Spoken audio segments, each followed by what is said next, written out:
Assalamualaikum warahmatullahi wabarakatuh. Ujian komprehensif PPG Dalja Batch 1 UIN Sunan Kalijaga tahun 2024 ini dirancang untuk mengukur pemahaman menyeluruh peserta tentang kompetensi pedagogik, profesional, kepribadian, dan sosial sesuai dengan standar profesi guru. Selamat menyaksikan. Bismillahirrahmanirrahim. Assalamualaikum warahmatullahi wabarakatuh. Baik, perkenalkan nama saya Indra Lesmana dari SMP Negeri Jawa Tengah. Pada hari ini akan mengadakan uji komprehensif PPG Daljab untuk batch 1 di UIN Sunan Kalijaga Yogyakarta. Ya, ya Pak, surah Maryam ya, surat Maryam ayat 1 hingga ayat 7 baik. Ayat 1 hingga ayat 7. أعوذ بالله من الشيطان الرجيم. بسم الله الرحمن الرحيم. كافها يا عين صاد. ذكر رحمة ربك عبده زكريا إذ نادى ربه نداء خفيا قال رب إني وهن العظم مني واشتعل الرأس شيبا ولم أكن بدعائك رب شقيا وإني خفت موالي من ورائي وكانت امرأتي عاقرا فهب لي من لدنك وليا يرثني ويرث من آل يعقوب واجعله ربي رضيا يا زكريا إنا نبشرك بغلام اسمه يحيى لم نجعل له لم نجعل له من قبل سميا صدق الله العظيم. Pada kali ini kita akan sama-sama menampilkan presentasi terkait modul ajar yang akan saya sampaikan. Baik, untuk modul ajar pendidikan agama Islam dan budi pekerti yang disusun oleh saya sendiri Dalasmana, SPDI, dari institusi SMP Negeri 1 Jampang Tengah di tahun penyusunan 2024 untuk jenjang sekolah SMP kelas 7 semester 1. Kemudian alokasi waktu 3 pertemuan 3 kali 24 jam pelajaran. Adapun kompetensi awal yaitu memahami kisah hijrahnya Nabi Muhammad SAW sebagai upaya membangun masyarakat Islam di Madinah. Kemudian untuk profil pelajar Pancasila dan pelajar rahmatil alamin, yakni siswa memiliki kesadaran akan identitasnya sebagai bagian dari masyarakat global, menghargai keragaman budaya, suku, agama, dan bahasa, serta diharapkan mampu berinteraksi secara positif dengan berbagai latar belakang. Profil pelajar Pancasila dan pelajar rahmatan alamin ini yang ingin dicapai oleh siswa memiliki kepedulian yang tinggi terhadap sesama, menolong serta terlibat aktif dalam kegiatan sosial sebagai bentuk aplikasi dari nilai-nilai Islam yang rahmatan lil alamin. Adapun sarana prasarana yakni ruang kelas, peralatan belajar, diantaranya buku pelajaran, alat tulis, papan tulis, kemudian ada proyektor, komputer, dan media pembelajaran lainnya, yang mana kegiatan ini lebih sering digunakan di gedung musola sekolah.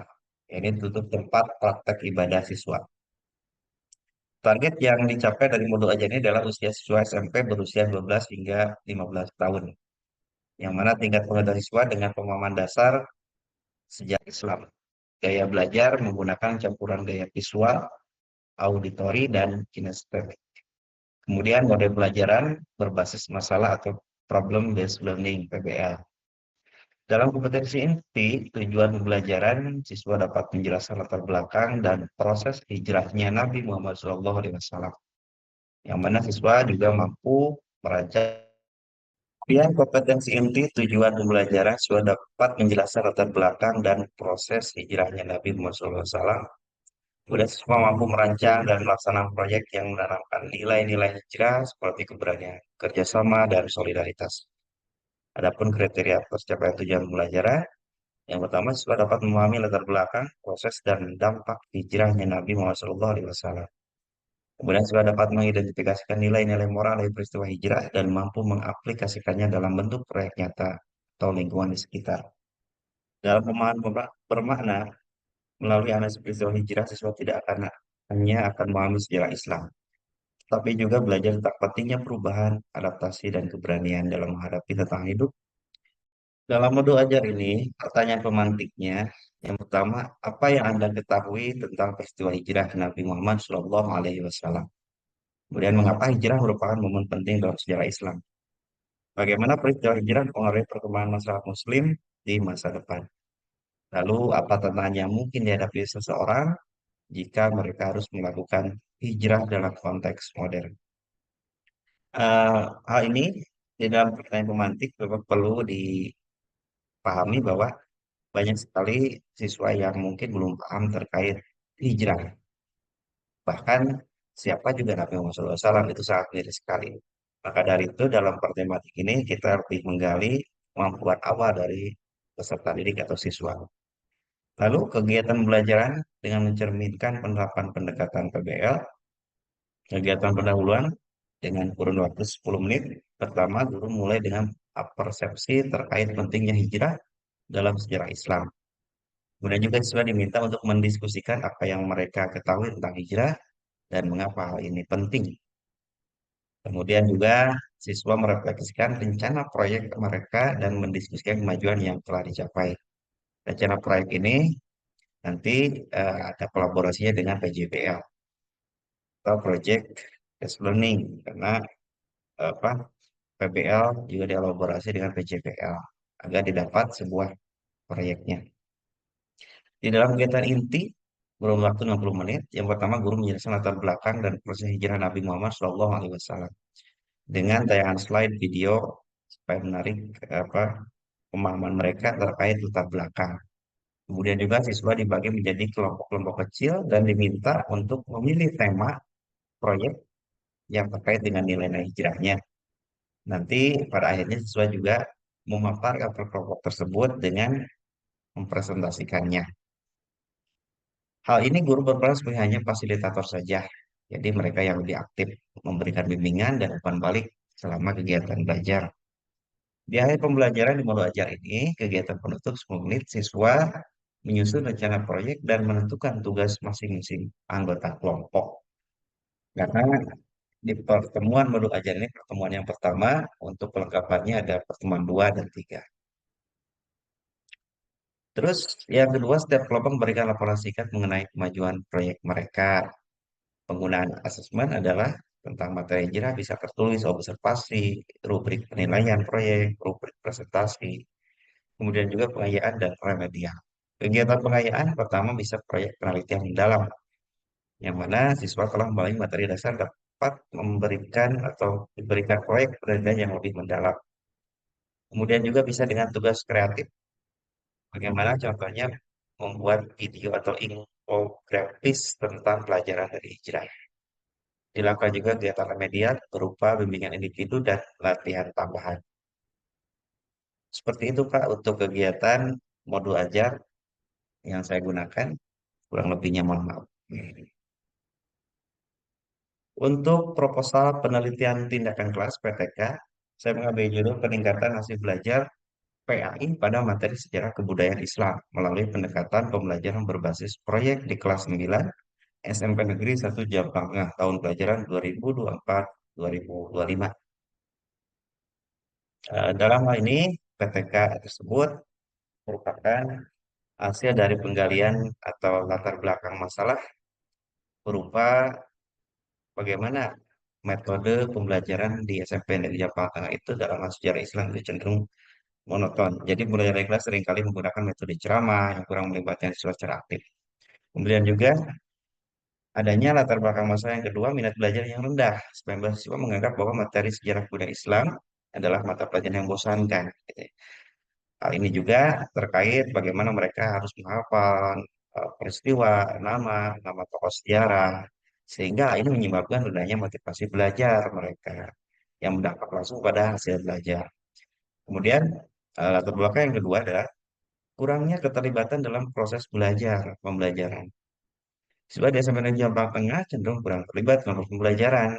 Jadi tadi disebutkan bahwa guru lebih banyak menggunakan metode ceramah sehingga adanya kekurang aktifan atau keterlibatan siswa dalam diskusi, presentasi, atau aktivitas lainnya. Hal ini memungkinkan menjadi kurang atau mengeksplorasi dari kegiatan pemahaman materi tersebut secara mendalam. Kemudian penerapan project based learning diharapkan dapat meningkatkan belajar siswa di SMP Jepang Tengah melalui PTK ini pada materi sejarah kebudayaan Islam melalui cara-cara yang pertama meningkatkan keterlibatan aktif siswa. Jadi di proyek BJBL ini Project Based Learning, siswa akan terlibat langsung dalam perencanaan pelaksanaan proyek, ya. Contoh dalam pembuatan proyek bisa miniatur, diorama, infografis, atau mapping, ya, pemetaan. Contoh dalam kegiatan pemetaan sekarang bisa menggunakan metode banyak Google Earth atau hal yang lainnya. Kemudian penerapan PJBL diharapkan dalam hasil belajar siswa di SMJ Pangkah ini juga pertama meningkatkan minat dan motivasi melalui proyek yang menarik dan relevan. Siswa akan lebih termotivasi untuk belajar dan memahami materi secara lebih mendalam. Kemudian mendukung pembelajaran berbasis konteks, ya. Di sini PJBL mungkin untuk menghubungkan materi sejarah dengan konteks kehidupan mereka di dalam kehidupan sehari-hari terkait dengan sejarah. Contoh dalam kegiatan sejarah bisa juga dengan bagaimana meneladani akhlak Rasulullah dari peristiwa sejarah yang ada. Rumusan masalah diambil dari PTK ini, yang pertama, bagaimana pelaksanaan pembelajaran berbasis proyek, Project Based Learning, PJBL, dan dalam meningkatkan hasil belajar siswa pada materi. Kemudian dari rumusan masalah ini, sejauh mana peningkatan hasil belajar siswa pada materi sejarah kebudayaan Islam setelah diterapkan pembelajaran berbasis proyek di kelas 9 SMP Negeri 1 Jampang. Yang pertama, apa saja faktor-faktor yang menghambat keberhasilan penerapan pembelajaran berbasis proyek. Tujuan penelitian sudah jelas bahwa untuk menerapkan pembelajaran berbasis proyek ini dalam pembelajaran PI pada mata sejarah kebudayaan Islam kelas 9 di SMP Negeri Jawa Tengah tahun pelajaran 2024-2005. Bisa juga meningkatkan hasil belajar siswa, ada meningkatkan keterlibatan aktif siswa dalam proses pembelajaran. Adapun manfaat penelitian tindakan kelas PTK diharapkan dapat memberikan berbagai manfaat. Di antaranya manfaat bagi siswa bisa meningkatkan hasil belajar, pengembangan keterampilan berpikir kritis dan kreatif, dengan metode-metode siswa dilatih bisa berpikir kreatif dan analitis dalam misalnya tugas-tugas yang diberikan yang dapat meningkatkan kemampuan berpikir tingkat tinggi atau higher order thinking skills. Kemudian juga peningkatan motivasi dan minat belajar. Keterlibatan dalam proyek menarik dan relevan diharapkan dapat meningkatkan minat dan motivasi siswa terhadap pembelajaran PAI, khususnya pada materi sejarah budaya Islam. Ada juga manfaat bagi guru, bisa meningkatkan kualitas pembelajaran, juga refleksi dan pengembangan profesional, juga model pembelajaran yang dapat ditiru, itu sebagai model pembelajaran yang efektif diterapkan pada materi-materi lain dalam PAI. Bagi sekolah juga ada manfaat peningkatan mutu pendidikan, juga penerapan metode pembelajaran inovatif sebagai bagian dari strategi belajar yang lebih luas untuk meningkatkan keterampilan abad ke-21 siswa. Nah, adapun dari PTK saya ini bahwa di bab 2 kerangka teori adalah dasar teori.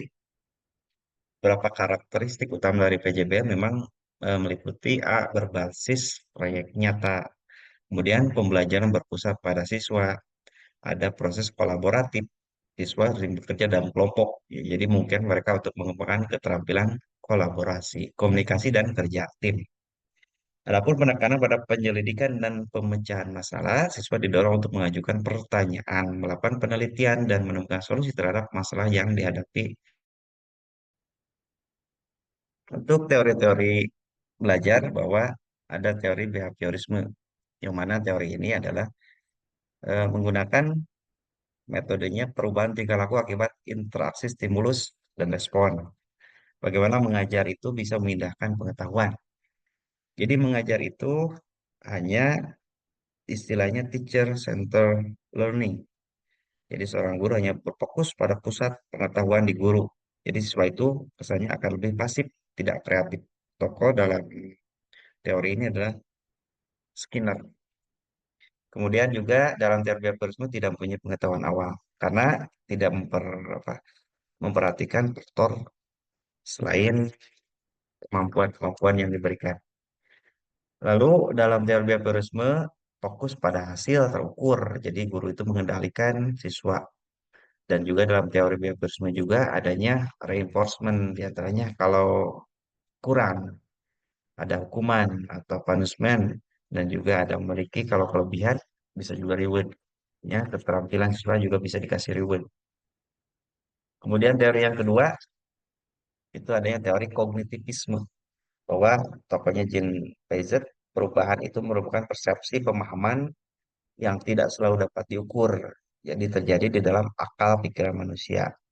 Kognitif siswa juga di sini dalam teori kognitif itu punya pengetahuan awal awalnya ya. Jadi guru hanya memberikan persepsi. Jadi digali contoh dalam kegiatan materi hijrah, guru dikasih tahu tanya pemantik diantaranya ya. Itu adalah memberikan persepsi. Jadi di dalam teori kognitivisme ini ada pengetahuan awal dan juga informasi baru yang diberikan oleh guru, kemudian didapatlah sebuah hasil, adanya akomodasi. Dalam teori kognitivisme ini materi dari awal sederhana menjadi kompleks karena pola pikir mereka itu ditambah dengan informasi baru, dengan persepsi dari guru. Kemudian fokus pada proses siswa hal di sini dalam kegiatan menggunakan teori kognitivisme itu akan lebih siswa aktif dan juga dapat menyesuaikan tahapan perkembangan kognitif individu siswa. Adapun teori yang lainnya ada teori humanistik, di mana tokoh dari teori humanistik adalah Maslow ya. Jadi belajar dimulai dari pertujuan untuk memanusiakan manusia sebagai human manusia. Peran guru di sini bukan bagaimana mengajar dengan baik, tapi bagaimana agar siswa belajar dengan baik dan senang. Kemudian guru membuat hubungan kuat dengan siswa untuk membantu siswa. Ya. Jadi di sini adanya saling bantu, kepedulian atau simbiosis bahwa siswa aktif dalam belajar itu sangat penting sekali. Jadi mereka akan menggali sendiri, berperan bukan hanya objek tapi juga selaku subjek pembelajaran. Kemudian faktor motivasi dari pengalaman emosional sangat penting karena dalam hubungan kegiatan belajarnya lebih hidup. Teori humanistik ini juga memperhatikan kognitif dan afektif. Juga siswa bisa memahami lingkungan dan dirinya. Adapun teori yang lainnya berikutnya adalah teori konstruktivisme. Tokohnya sama ini Jean Piaget bahwa teori konstruktivisme ini adalah bentuknya membangun pengetahuan berdasarkan pengalaman. Siswa membangun pengetahuan sendiri, jadi cenderung siswa juga aktif, hampir sama juga dengan kognitivisme dan humanis. Tapi di sini konstruktif itu asal kata jadi membangun, jadi kesannya lebih ke arah ke hal membangunnya. Membangun bagaimana membangun pola pikirnya. Membangun dari pola pikir tersebut berdasarkan pengalaman. Teori berikutnya adalah teori sibernetik. Tokohnya adalah Badura bahwa pengawalan informasi dengan mementingkan sistem informasi teknologi daripada proses belajar. Di sini mungkin juga lebih bisa tepat dalam zaman sekarang karena berhubungan dengan internet, jaringan komputer, AI atau kecerdasan buatan. Guru hanya membimbing siswa memahami informasi cocok, memanipulasi proses pemahaman konsep, penyiapan feedback. Ya, itulah teori sibernetik kurang lebih. Ya, bisa diulangi. Oh iya, moderasi beragama. Jadi moderasi beragama itu merupakan praktek mengelola perbedaan keyakinan dengan cara yang damai, toleransi, dan menghormati satu sama lain. Tujuan dari moderasi beragama adalah untuk menciptakan dialog yang positif tentunya di antara antar penganut, kemudian juga agama yang berbeda di antara mereka. Hal ini sangat tepat sekali ketika ada di dalam sebuah sekolah yang heterogen, ada yang berbeda agama dan juga dari kesukuan yang berbeda. Hal ini untuk mencegah konflik yang berpotensi memicu kekerasan atau diskriminasi.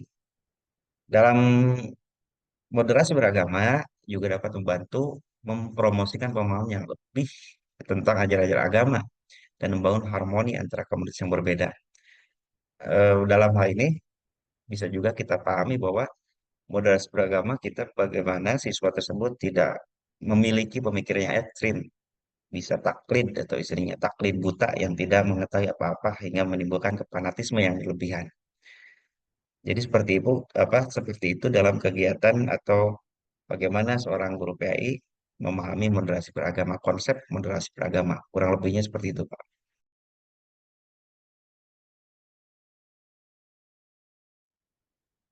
Ya, terima kasih Pak untuk bimbingannya. Mohon maaf bila kekurangan. Wassalamualaikum warahmatullahi wabarakatuh.